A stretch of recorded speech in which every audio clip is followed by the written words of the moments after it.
वाई तालुक्यात पुन्हा एकदा राष्ट्रवादीचा झेंडा फडकलाय। वाई पंचायत समितीच्या सभापती आणि उपसभापती निवडीत राष्ट्रवादी काँग्रेसनं बाजी मारली असून विक्रांत डोंगरे आणि वर्षा जगताप यांची बिनविरोध निवड करण्यात आली आहे। नमस्कार, मी प्रवीण गाडे आणि आपण पाहताय प्रगती टाइम्स न्यूज। वाई पंचायत समितीच्या सत्तेच्या चाव्या आता अधिकृतपणे राष्ट्रवादी काँग्रेसच्या हाती आल्यात। काल झालेल्या निवडणुकीत सभापतीपदी विक्रांत डोंगरे तर उपसभापतीपदी वर्षा जगताप यांची निवड करण्यात आली।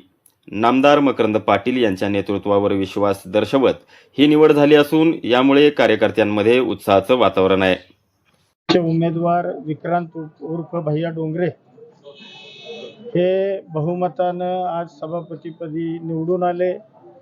त्याचबरोबर आपल्या उपसभापती म्हणून वर्षा जगताप या राष्ट्रवादी काँग्रेसच्या अधिकृत उमेदवार म्हणून विजयी झाल्या। या दोघांचंही मी पक्षाच्या वतीनं आणि वाई तालुक्यातील तमाम सर्वसामान्य जनतेच्या मतदारांच्या वतीनं मनपूर्वक त्यांचं हार्दिक अभिनंदन करतो आणि त्या दोघांच्याही भवितव्याच्या वाटचालीला माझ्या मनपूर्वक शुभेच्छा देतो।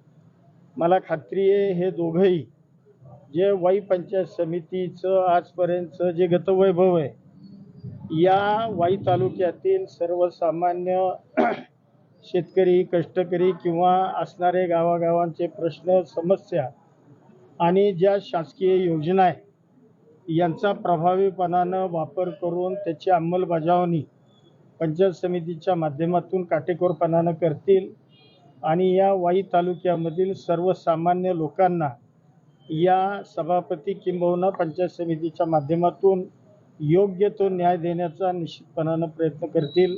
हा विश्वास आजच्या या निवडीच्या निमित्तानं मी या ठिकाणी व्यक्त करतो। पंचायत समितीच्या सभापती आणि उपसभापती निवड झाली आहे।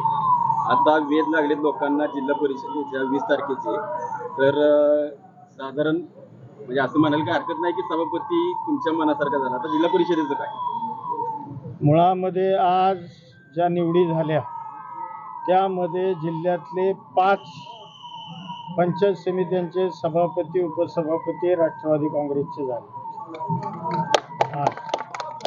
आणि निश्चितपणानं जिल्हा परिषदेला सुद्धा आम्हाला खात्री आहे की आम्हाला निश्चितपणानं यश मिळेल। जिल्ह्यातील 5 पंचायत समित्यांवर राष्ट्रवादीनं निर्विवाद वर्चस्व गाजवलंय।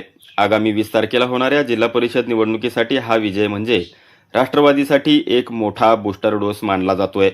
वाई तालुक्यात सध्या फक्त राष्ट्रवादीचाच जयघोष ऐकायला मिळतोय।